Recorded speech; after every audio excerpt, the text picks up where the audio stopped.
Yes, now we can discuss about molecular electronics. Molecular Molecular electronics is the study and application of molecular building blocks for the fabrication of electronic components.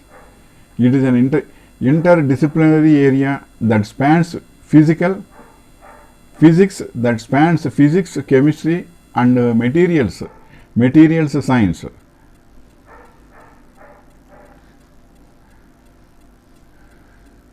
The unifying feature is use of molecular building blocks to fabricate electronic components. Due to the prospect of size reduction in electronics offered by molecular level control of properties, molecular electronics has generated much excitement. It proves a potential means to extend Moore's law beyond the foreseen limits of small scale conventional silicon integrated circuits. Molecular scale electronics.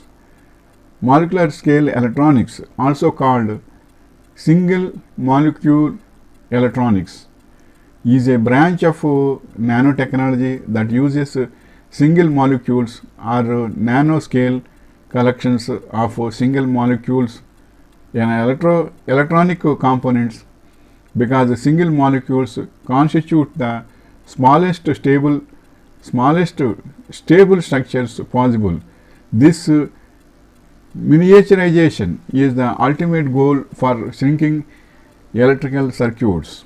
Conventional electronic devices are traditionally made from bulk materials. Bulk methods have inherent limits and are growing increasingly demanding and costly. Thus, the idea was born that the components could instead be built up atom by atom in a chemistry lab, as opposed to carving them out of bulk material.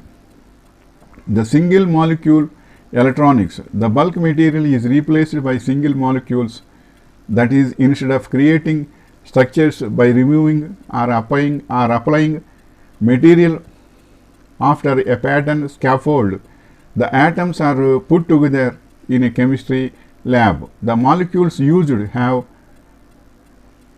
properties that resemble traditional electronic components such as a wire, transistor, or rectifier.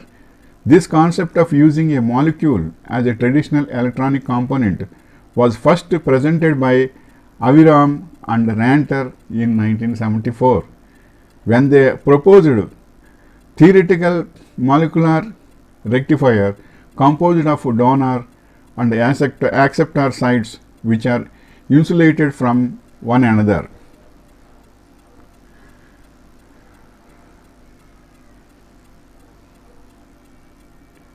Single molecule electronics is an emerging field, and entire electronic circuits consisting exclusively of molecular sized components are still very far from being realized. However, the continuous demand for more computing power, together with the inherent limits of the present day lithographic methods, make the transition seem unavoidable.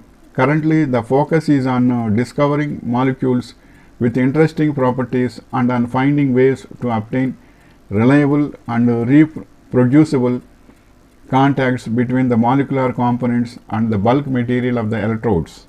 Molecular electronics operates in the quantum realm of distances less than 100 nanometers.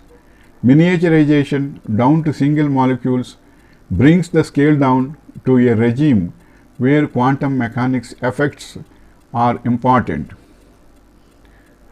The contrast to the case in conventional electronic components, where electronics can be filled in or drawn out more or less like a continuous flow of electric charge, the transfer of a single electron alters the system significantly. The significant amount of energy due to charging has to be taken into account when making calculations about the electronic properties of the setup, and is highly sensitive to distances to conducting surfaces nearby. One of the biggest problems with measuring on single molecules is to establish reproducible electrical contact with only one molecule, and doing so without shortcutting the electrodes, because the current photolithographic technology is unable to produce electrode gaps small enough to contact both ends of the molecules tested. In the order of nanometers, alternative strategies are put into use. These include of molecular sized gaps called break junctions, such as junctions in which the thin electrode is stretched until it breaks. One of the way to overcome the gap size issue is by trapping molecular functionized nanoparticles. Inter-nanoparticle spacing is matched able to the size of molecules, and later target molecule by scale exchange reaction. Another method is to use the tip of a scanning timelining microscope to contact molecules adhered at the other end to a metal substrate. Another popular way to anchor molecules to the electrodes is to make use of sulfur's high chemical affinity to gold. Though useful, the anchoring is non-specific and thus anchors the molecules randomly to all gold surfaces, and the contact resistance is highly dependent on the precise atomic geometry around the site of anchoring, and thereby inherently compromises the reproducibility of the connection. The circumvent the latter issue, experiments have shown that filterness could be a good candidate for use instead of sulfur, because of the large conjugated two system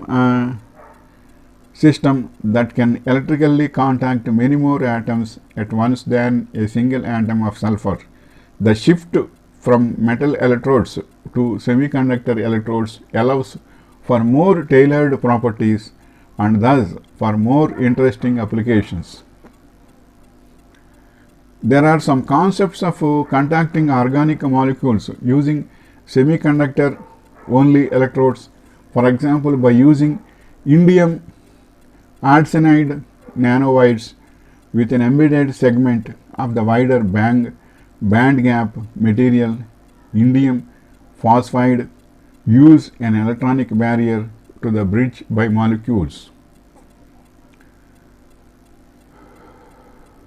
One of the biggest hindrances for single molecule electronics to be commercially exploited is the lack of means to connect a molecular sized circuit to bulk electrodes in a way that gives reproducible results. Also problematic is that some measurements on single molecules are done at cryogenic temperatures near absolute zero, which is very energy consuming. This is the information regarding molecular electronics structures and the behaviors and the procedures. This will be highly useful to the chemical engineers and in technical sciences also. By this video, the new entrepreneurs and the startup companies can have good thoughts to reproduce again some new innovations. So this is the information for them and to all also. Wishing you all the best. May God bless you.